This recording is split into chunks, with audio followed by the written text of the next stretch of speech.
This one is for my team Snapchat.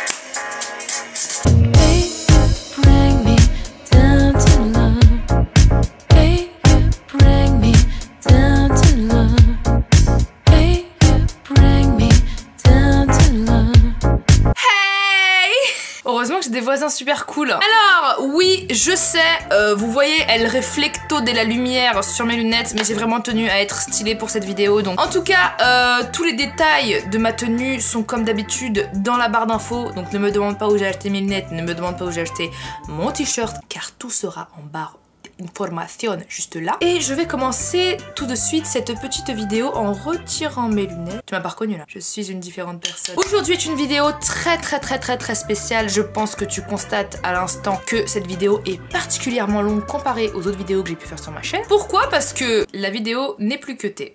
J'ai souhaité faire cette vidéo pas cutée parce que j'ai envie de laisser mes mots parler et j'ai envie de me laisser m'exprimer et que vous voyez en fait la vraie Shera en face de vous et pas Shera Kariansky, même si c'est moi, hein, je suis pas quelqu'un d'autre, mais vraiment que vous voyez la réelle personne qui est au fond de moi, c'est-à-dire la vraie personne qui est Shera Z. Hein. Shera Kariansky est vraie, je suis vraie, hein, je suis Shera Kariansky, je veux dire... mais là, je vais vraiment me mettre à nu, en fait, devant vous. Et pourquoi? Parce que j'aurais aimé regarder une vidéo comme ça quand j'étais plus jeune, parce que je vais vous raconter un peu d'où je viens, qui je suis, et tout ça en fait, et au lieu que certaines personnes croient certains trucs sur moi ou à mon propos que vous ne le sachiez pas. En plus je ne peux pas cutter, donc du coup les fautes c'est pas ça. Et donc du coup je préfère directement vous en parler parce que je trouve que c'est important de partager son expérience de vie. Et aussi que vous appreniez à savoir qui je suis.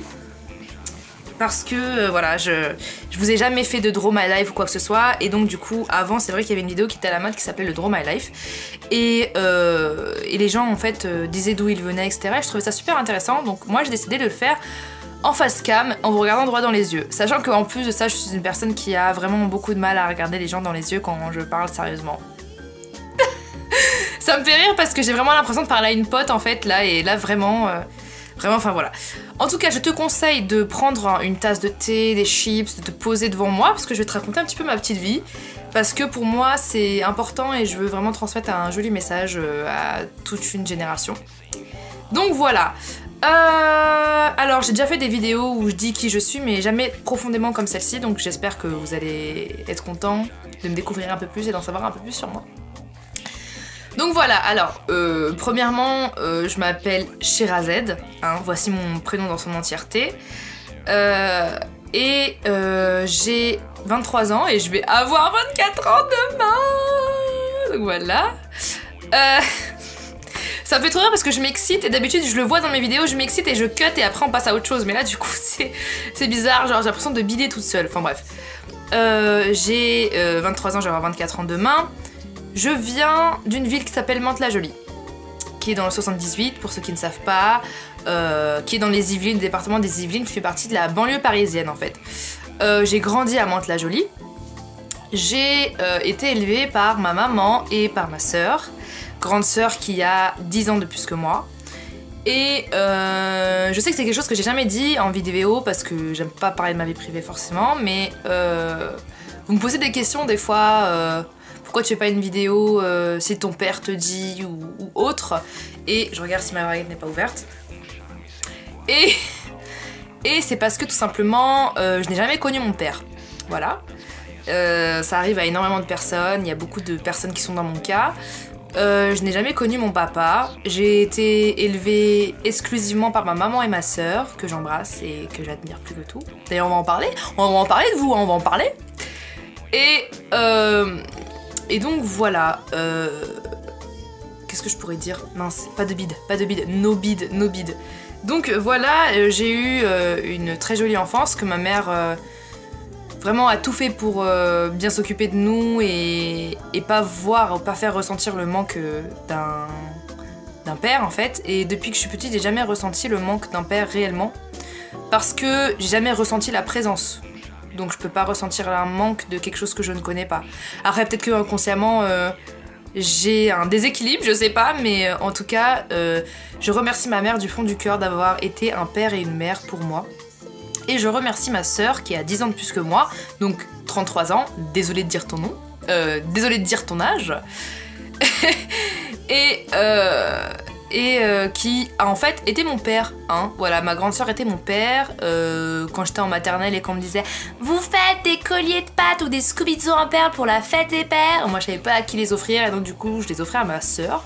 Donc voilà, et j'ai été élevée par ces deux femmes en fait, donc élevée par deux figures féminines très fortes, très indépendantes et très débrouillardes, hein, parce que c'était pas toujours la vie facile. Et depuis que je suis petite en fait, je suis passionnée par la mode, vraiment. Sauf que ma soeur qui a 10 ans de plus que moi est une personnalité à l'opposé de moi-même. C'est-à-dire qu'elle est un peu plus introvertie, est très sérieuse. Moi je suis là, je rigole, je blague. Bon, ma soeur aussi elle rigole et blague, mais voilà, enfin je sais pas si vous voyez ce que je veux dire. Et en fait, ma soeur a suivi un cursus scolaire qui était brillant. Et quand je vous dis brillant, c'est brillant, ça veut dire ça brille, ça te pique les yeux. Tu vois, non mais, tu vois, brillant comme ça, voilà. Et en fait, moi, je sais que ma mère était très fière du parcours scolaire de ma mère, sauf que moi, je ne suis pas du tout comme ça. J'ai jamais réellement aimé l'école, j'étais le genre d'élève, tu sais, qui a des bonnes notes sans travailler jusqu'au moment où elle se casse la figure. Et du coup j'étais une très bonne élève, donc ma mère était contente de moi, sauf que arrivée au lycée, j'étais un peu la honte, hein. J'avais des mauvais résultats, et en plus comme je suis une personnalité qui aime pas me forcer, j'avais vraiment de pas bons résultats, et ma mère était pas fière de moi du tout. Et limite, en fait, comme j'ai des cousines qui ont mon âge, quand on faisait des réunions de famille, j'étais un peu la loseuse de la famille parce que j'étais celle qui n'y arrivait pas en fait à l'école. J'y arrivais pas, j'y arrivais plus, hein. Quand je vous dis l'école, c'était au lycée, hein. Une fois que je suis rentrée à la seconde, tu vois, je marchais, je faisais la fière, jusqu'à la seconde, je me suis croûtée dans les escaliers, quoi. C'était la dégringolade, vraiment, niveau notes scolaires. Et je persistais. Pourquoi ? Parce que je voulais que ma mère soit fière de moi comme elle est fière de ma sœur. Sauf que ça a été une des plus grandes erreurs, je pense. Parce que du coup, j'ai perdu énormément de temps. Je voulais faire une ES comme ma sœur, donc du coup j'ai fait une ES, sauf que moi je voulais depuis petite être styliste, donc faire une ES, non quoi, tu fais pas une ES quand tu veux être styliste, tu fais un truc un peu plus spécialisé. Donc j'ai voulu faire tout ça juste pour plaire à ma mère, parce que je voulais lui rendre tout ce qu'elle nous a offert pendant que j'étais jeune, parce que voilà, j'ai vu ma mère vraiment travailler très dur, très dur. Je la voyais même pas trop quand j'étais petite parce qu'elle travaillait énormément pour qu'on vive bien. Et donc du coup, je voulais vraiment, tu vois, me donner à l'école pour dire plus tard je serai avocate ou je serai médecin. Et maman, t'inquiète, je te mettrai bien, tu vois. Et j'ai eu tout faux de penser comme ça, mais bon, quand on est jeune, on n'ose pas faire vraiment affront à ses parents dans les décisions de ce qu'on veut faire plus tard. Et donc j'étais la honte de la famille, celle qui réussissait pas. Mes cousines étaient brillantes, vraiment, à l'école. Et moi pas du tout, hein. Donc seconde, première, terminale. Terminale, j'ai pas eu le bac. C'était encore plus la honte. J'ai réellement déçu ma mère, sachant que quand on est allé au bac, je savais que j'avais rien foutu, hein. On y allait en pyjama, moi et ma mère. On a fait, bon allez, on va juste regarder, on se barre, on sait que tu l'as pas, hein. C'était vraiment très marrant, mais c'était quand même triste. J'ai senti que ma mère était vraiment triste et encore pire qu'être triste, en fait, elle avait peur. Elle avait peur que j'échoue. Et ça me glaçait le sang, en fait. Et donc, du coup, ce que j'ai fait, en fait, je me suis dit, bon, Chéra, et au moins le bac pour tes parents. Parce que franchement, sans le bac, tu peux rien faire. C'est bête, mais sans le bac, tu peux rien faire. Mais si t'as le bac, tu peux aussi rien faire, quoi. Donc voilà. Et en fait, du coup, qu'est-ce que j'ai fait ? Je me suis donnée à fond, j'ai changé de lycée parce que mon lycée voulait plus me reprendre tellement j'étais une cassos, c'est-à-dire que j'allais pas en cours, j'étais pas un exemple, j'allais pas en cours et en plus je travaillais pas parce que j'en avais pas envie. Et j'avais une petite forme de rébellion en moi, pourquoi ? Parce que ma mère était pas fière de moi et ça me faisait vraiment mal de voir que en fait... Bah, en fait, quand tu vois que ta mère est pas forcément fière de ce que tu fais et que toi-même t'es perdu entre lui faire plaisir et faire ce que t'as envie, bah tu te retrouves malheureuse. Et donc en fait j'ai lâché prise. Je me suis dit mais fuck. Donc j'ai eu une légère rébellion scolaire. Hein, j'étais une thugounette. Hein. Tu vois, il y avait thugounet, moi j'étais thugounette. Et donc du coup voilà, mon lycée voulait plus me reprendre. Et donc du coup j'ai été dans un autre lycée de Mantes-la-Jolie. D'ailleurs dédicace à tous les Mantois. Montois, non, je ne sais plus. Et donc à partir de ce moment-là, je me suis enlevé les doigts des fesses pour vraiment réellement juste passer mon bac et réussir mon bac quoi. Voilà, comme ça après j'ai la paix. Donc cette année j'ai réussi le bac, yeah, heureusement parce que si je l'avais raté encore une fois. Et donc voilà, j'avais réussi le bac sauf que après je ne savais pas quoi faire. Je me disais, ma sœur elle a fait des études de droit pendant des années. Quand je vous dis brillante, hein, brillante, moi je peux pas faire du droit, je peux pas faire de la médecine, c'est pas lire des bouquins et... Je suis désolée, hein, lire des bouquins et apprendre des choses sur des bouquins comme ça et tout, j'y arrive pas en fait. C'est pas... J'aime pas. J'aime pas et donc je vais pas réussir si j'aime pas le faire. Alors que déjà de base, je suis quelqu'un qui est passionné par un domaine. Et donc en fait je me suis dit bon... Tu vas pas dire à ta mère en sortant du bac, maman j'ai envie de faire une école de mode, j'ai envie de faire de la mode, parce qu'il y a trop d'a priori en fait sur les métiers de la mode. Je sais que ma mère elle me disait quoi tu vas faire de la mode, en plus de ça c'est un diplôme qui est pas reconnu par l'État, donc du coup tu risques de moins trouver de travail. En plus de ça, pour qu'un styliste il réussisse dans sa vie, il faut vraiment qu'il ait des contacts. Et en plus de ça, il y en a tellement des stylistes, c'est un métier artistique, tu réussiras jamais à gagner ta vie en faisant ça, tu réussiras jamais à gagner ta vie en faisant ce que t'aimes. Et moi en fait du coup, je voulais le faire, mais juste pour rassurer ma mère, en fait, je me suis dit, Chéra, c'est quoi, vas-y, va à la fac, tu vas rassurer ta mère, comme ça elle va être tranquille et peut-être qu'elle va être encore plus fière de toi, je sais pas. Et donc du coup, j'ai décidé de faire une fac de langue. Alors vous me direz pourquoi une fac de langue, j'ai fait LEA anglais-espagnol. Parce que je me suis dit, Chéra, t'as pas envie de faire du droit, t'as pas envie de faire de la médecine, t'as pas envie de faire un métier comme ça. Fais des langues parce que déjà j'étais forte en langue et en plus de ça, tu vas pas perdre ton temps à apprendre quelque chose comme de l'histoire ou quelque chose comme de la science poussée ou comme du droit. Apprends des langues parce que peu importe ce que tu fais dans ta vie, tu auras toujours besoin de parler plusieurs langues. Donc ce sera pas une perte de temps de faire une fac de langue en attendant de te lancer peut-être dans ton rêve. Et je suis partie faire une fac de langue et comme je suis bonne en langue, etc., et ben ça se passait pas trop mal et en plus j'aimais bien. Sauf que c'était toujours pas ce que je voulais en fait. Je voulais vraiment être styliste et faire de la mode, mais j'étais tiraillée et j'étais vraiment effrayée de la peur de ma mère et surtout effrayée de l'échec parce que je me disais être encore la honte de la famille qui sait rien faire, je vais vraiment mal le vivre. Et donc du coup, ce que j'ai fait, c'est que ça s'est super bien passé, mais voilà, à la fin de l'année, j'avais plus envie de réitérer mon année de langue. Et j'ai dit à ma mère, j'ai pas eu mon diplôme d'ailleurs. Oh la loseuse. J'ai eu mon diplôme? Non, je l'ai pas eu. Je l'ai pas eu parce qu'à la fin de l'année, je commençais à péter un plomb. Je voulais plus le faire. Je voulais plus me forcer. Et surtout, pourquoi? Parce que j'avais un prof de traduction espagnole que j'adorais. Et en fait, j'étais en cours et un jour, pendant un contrôle, au lieu de répondre à la question, j'ai tout simplement dessiné un croquis. J'ai pas envie de répondre à ces questions. J'avais pas envie. Pourquoi j'ai fait un truc que j'ai pas envie? J'ai pas envie. J'ai dessiné un croquis de mode. T'as mon prof qui me regarde qui fait... Tu viendras me parler à la fin de l'heure, hein. Et je fais, oh non, c'est encore la mierda, qu'est-ce que je vais faire et tout.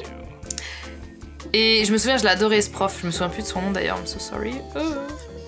Et en fait, à la fin de l'heure, j'arrive, il me fait, mais pourquoi t'es ici? Et à ce moment-là, j'ai remis ma vie en question, je fais, mais... Ah l'enfoiré, ouais, c'est vrai, pourquoi je suis ici? Et du coup, j'ai fait, ah ouais, bah je suis ici parce que...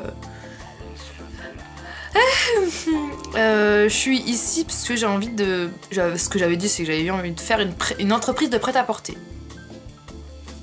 Parce qu'on apprenait aussi tout ce qui était management et tout en LEA. Et il me fait, mais la traduction espagnole, ça te sert à quelque chose? Je fais, bah non. Il me dit, bon, dis-moi clairement en fait, qu'est-ce que tu veux faire plus tard? Je dis, bah moi je veux être styliste. Il me fait, bah qu'est-ce que tu fais là en fait, t'as rien à faire ici? Il me dit, moi franchement je vais te dire la vérité, j'ai été styliste. Je fais, what? Il me fait, j'ai été styliste et même je vois à tes croquis, je vois à ta façon de t'habiller que c'est ça qui te passionne et t'as envie d'être styliste. Il me dit, moi ce que je te conseillerais c'est de suivre ton rêve et de faire ce que t'aimes. Et en fait ce jour-là je me suis dit, ouais grave. Pourquoi je continue à perdre du temps à faire quelque chose que j'aime pas pour faire plaisir à ma mère alors que je vais même pas lui faire plaisir totalement vu que je vais la décevoir dans ce domaine. Encore une fois. Et donc du coup, j'ai fait oui c'est vrai, vous avez raison. Et en fait il m'a dit, écoute moi je vais te conseiller une école de mode que j'ai fait. Maintenant moi pendant des années j'ai été styliste pour Mary J. Blige, pour des pubs et tout machin. Je me suis dit mais toi pourquoi t'es là même? T'es devenu traducteur et tout d'un coup, enfin bref. Je l'ai pas dit parce que je vais pas faire la maline, c'était mon prof quand même. Et donc du coup il me dit, moi je te conseille une école de mode qui s'appelle Studio Berceau. Je suis ouais mais en fait les écoles de mode, parce que les écoles de mode oui c'est privé, les contrats sont pas reconnus par l'État, mais hormis ça, y a une somme exorbitante que tu dépenses pour pouvoir intégrer une école de mode. C'est 10 000 € voire plus l'année. Comment te dire que j'avais absolument pas les sous? Et je lui ai dit mais j'ai pas les sous. Il me fait mais moi si tu veux je t'aiderai à trouver des assos, je t'aiderai à trouver des gens qui peuvent t'aider, tes parents ils peuvent pas. Bon déjà mon parent. J'ai dit et non pas du tout, au contraire c'est plus c'est pas à moi de lui demander de l'argent quoi, donc non. Et puis ma mère elle m'a jamais elle m'a offert tout ce que je voulais dans ma vie hein. Mais si j'avais besoin du permis, si j'avais besoin d'une formation, elle me disait tout le temps tu te débrouilles. Et au final, elle avait raison. Et donc, du coup, je lui ai dit, je me suis dit, comment je vais faire? Bon, je sors de l'entrevue avec mon prof. Je dis, c'est vrai, ça sert à rien que je continue sur mon année de LEA. Je fais, ok, Chéra. Et je vais pousser un peu le ouais. Je dis, ok, maintenant tu vas prendre une grande décision. Tu vas travailler. Hein? Tu vas travailler, tu vas économiser de l'argent. Tu vas travailler comme un chien. Pendant 1 an, voire 2 ans, jusqu'à ce que tu aies une somme approximative pour pouvoir payer une année d'école. Et donc du coup, je rentre chez moi, et donc je laisse les vacances passer, j'en parle un peu à ma mère est en mode ouais, non. Arrivé, genre, tu sais l'inscription de la fac, la 2e année, ma mère elle me dit bon tu viens, on s'inscrit? Je dis mais non maman, je veux pas. Cette année je veux travailler, je veux trouver un CDI dans n'importe quel métier, économiser de l'argent, et me payer une école de mode pour plus tard. La tête de ma mère. C'est pas la tête de ma mère, hein, c'est la tête de ma mère, vraiment. 14 km de long, hein. On aurait dit un totem. Le totem de Koh-Lanta. Elle me fait quoi? Elle me fait, vas-y, viens, on va prendre le bus, tu vois, à la fac. Je dis, non maman, j'ai pas envie de m'inscrire une 2e fois, j'ai pas envie de faire ça, j'ai envie de travailler. Vas-y, prends le bus. Il est à 15h50, vas-y, viens. Je fais ok, comme tu veux, mais je m'inscrirai pas. Allez, tu dis ça. Je vais dans le bus avec elle. Arrivée à la fac. Je dis maman, on fait quoi là? Elle fait maman, on va s'inscrire à la fac. Je dis mais non, j'ai pas envie de m'inscrire à la fac, j'ai envie de travailler et de me payer une école de mode pour plus tard. Elle me dit mais qu'est-ce que tu veux faire une école de mode? Qu'est-ce que tu vas réussir à être styliste? Il y a trop de stylistes et puis c'est pour les bourgeois, c'est pour les gens qui sont riches, qui ont un réseau, c'est pour les gens qui ça. C'est pas pour... En gros c'est pas pour nous. Et j'étais tellement triste en fait de me rendre compte que bah c'est aussi une réalité en fait. C'est pas l'égalité des chances quoi. C'est vraiment pas juste. C'était mon rêve et j'étais face à la réalité et je me disais mais c'est dégueulasse. J'avais une haine, vraiment une grosse haine envers ce système qui en fait pour que tu fasses ce que t'aimes dans ta vie et pour que tu réussisses ta vie, bah, tu sois obligé de débourser des sommes astronomiques. Parce que moi je Je viens pas d'un... Je suis pas fille d'eux ou fils d'eux. Je viens pas d'un... Voilà, je viens de Mantes-la-Jolie, voilà. On a eu les moyens de manger, de bien vivre, d'avoir chaud, voilà. Mais pour se payer des trucs comme ça, c'était pas possible. Et j'ai dit non. Bah non, bah je vais travailler. Et si je travaille plus que les autres, et ben je travaillerai plus que les autres. Si je perds 3 ans de ma vie pour économiser 10 000 €, et ben j'économiserai 10 000 € et je ferai mon année de mode, mais j'ai pas envie de perdre du temps et de m'éparpiller comme ça et d'encore te décevoir dans une fac où je me force juste pour te faire plaisir, alors qu'il faut que je fasse vraiment ce que j'aime. Et il faut que j'accomplisse mon rêve. J'ai envie de faire cette école de mode. Donc je vous raconte pas quand on re-rentre dans le bus, vu qu'on a fait 1 heure de trajet pour aller à la fac, comment c'était dans le trajet. On se parlait pas, ma mère était énervée. Elle était comme ça, dans le bus. Et donc du coup, j'ai commencé à postuler partout à Paris. Mantes-la-Jolie, Paris. J'ai commencé à postuler partout à Paris, vente, restauration, tous les petits jobs en fait, voilà. Tous les petits jobs faciles à avoir, mais où tu peux gagner, voilà, le SMIC par mois, mais tu peux mettre de côté vu que t'habites chez tes parents, etc. Et en fait, du coup, j'ai trouvé un travail. J'ai trouvé un travail dans une boutique de chaussures. Et voilà, j'ai trouvé un CDI et tout. Sauf que c'était vraiment très dur pour moi parce que j'habitais à Mantes-la-Jolie. Et si vous savez pas, de Mantes à Paris, vous avez 1 heure, 1 heure et demie, voire 2 heures de trajet. Aller et retour. Donc ça peut faire vite 4 heures. Ça dépend s'il y a des trains et tout. Et en fait, je me levais vraiment tôt le matin pour finir vraiment tard, pour rentrer à 23 h. Et quand tu rentres à 23 h à Mantes-la-Jolie, ton risque d'agression ou autre est très élevé. Hein. Donc du coup, c'est vrai que c'était vraiment des très dures années pour moi.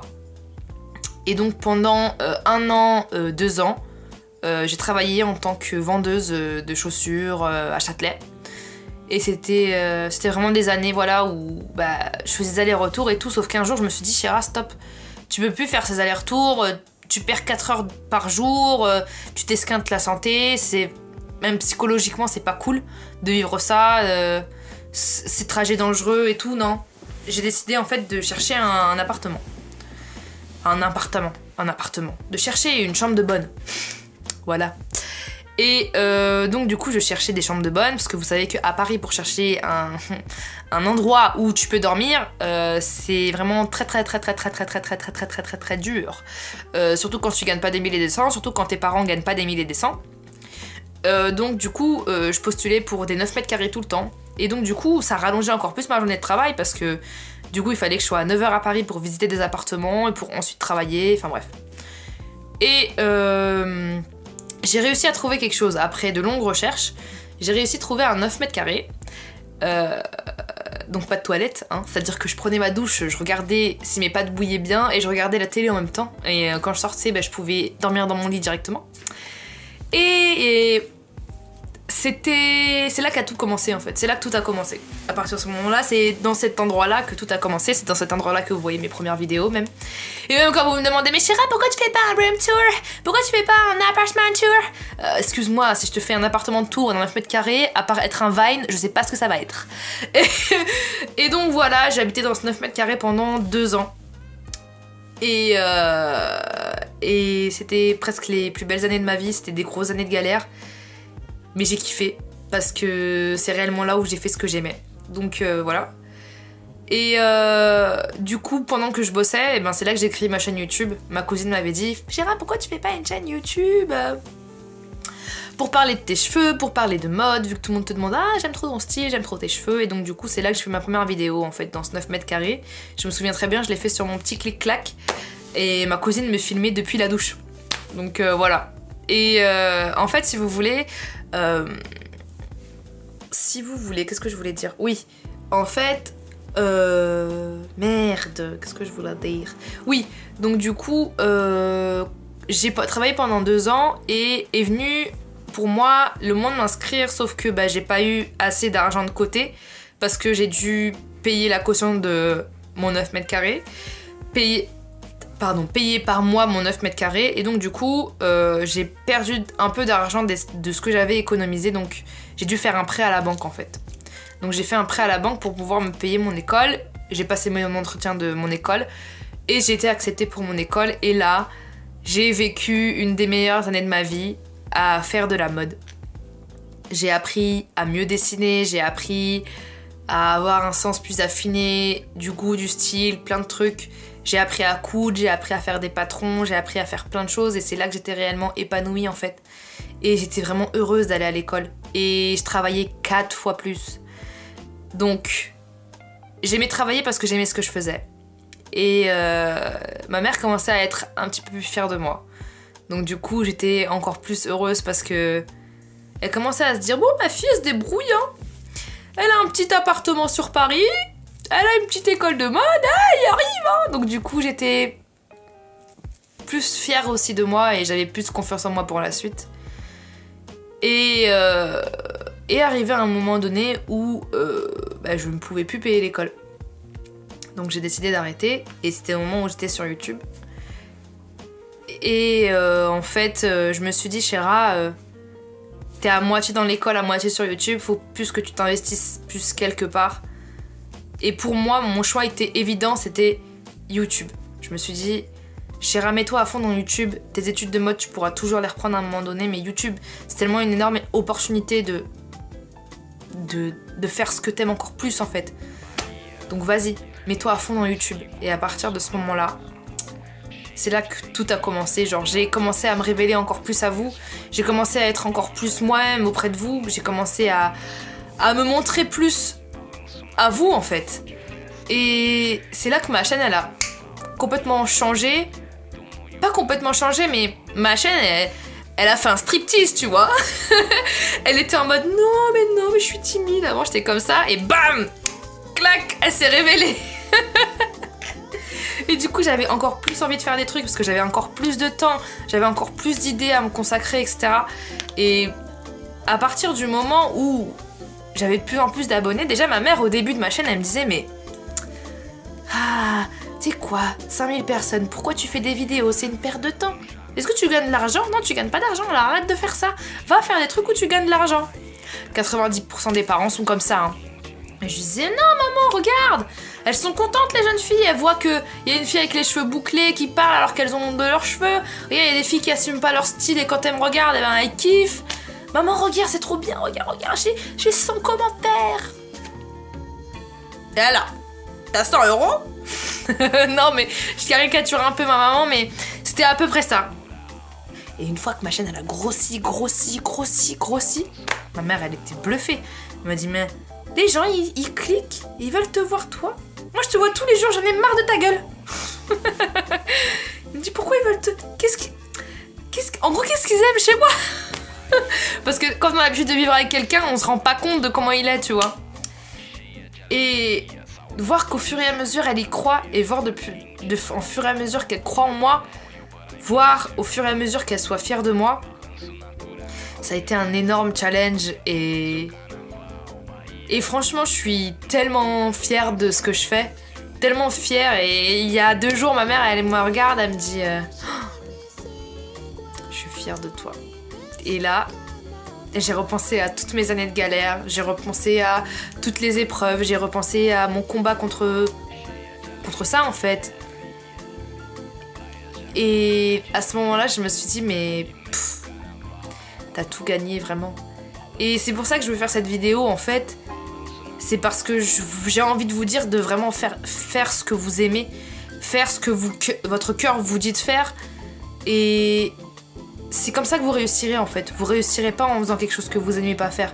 Vous réussirez pas en faisant quelque chose que vous voulez faire sans passion. Vous réussirez pas comme ça en fait. Et même si vous avez peur de l'échec, même si vous avez peur de vos parents, ça sert à rien de se forcer à faire quelque chose pendant des années si c'est pour au final pas réussir et être encore plus décevant. Donc rendez-vous puissant vous-même, sortez de votre zone de confort et n'ayez pas peur de l'échec. Parce que si c'est votre cœur qui vous dit de le faire et si c'est fait avec passion, je vous jure que vous réussirez, vraiment. Et je suis hyper heureuse de faire cette vidéo parce que On m'a beaucoup dit que j'y arriverais pas. On m'a beaucoup dit que ce que je faisais c'était nul. On m'a beaucoup dit que ça servait à rien, qu'il y avait d'autres filles comme moi, qu'il y avait d'autres personnes qui le faisaient et que ça servait à rien en fait de le faire. Mais je me suis dit je m'en fous. Je sais ce que je vaux et je sais que je suis différente et je sais que je peux apporter quelque chose et je sais que il peut y avoir des gens qui me soutiennent et je sais que je peux faire de grandes choses. Et je suis contente de ne pas avoir écouté ces gens en fait. Et je suis contente de m'être écoutée. M'avoir écouté, je ne sais pas comment dire. Je suis contente en tout cas d'avoir suivi mon instinct et de croire en moi même quand c'était dur. Parce que personne ne peut croire plus en vous que vous-même en fait. Même quand personne n'y croyait, j'y croyais. Et franchement, croyez en vous et croyez en ce que vous aimez et croyez en votre cœur surtout. Donc c'était le message que je voulais faire passer. N'écoutez pas quand les autres vous disent que vous n'y arriverez pas. Écoutez quand même les conseils de vos parents parce que je pense que si j'avais pas écouté les conseils de ma mère, j'en serais pas là où j'en suis aujourd'hui.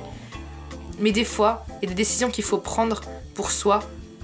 Et des fois, il faut savoir ne pas écouter ses parents pour faire ce qu'on aime et ce que notre cœur nous dit et pour qu'on soit épanoui, en fait, tout simplement. Donc voilà, c'était le message que je voulais faire passer à travers cette vidéo. J'espère que vous allez la kiffer. Et bah, sur ce, comme d'hab, je vous aime fort et j'espère que vous avez kiffé le message que... Voilà, je me répète souvent à la fin de mes vidéos, c'est vrai, vous le savez peut-être pas, mais oui, c'est vrai.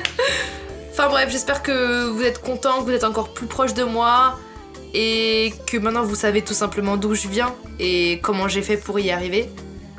Donc voilà. N'hésitez pas à mettre en commentaire des petits mots doux. Voilà, je sais pas ce que je voulais dire, mais... Sur ce, comme d'hab, je vous aime très très fort et je vous fais de gros bisous. Bisous!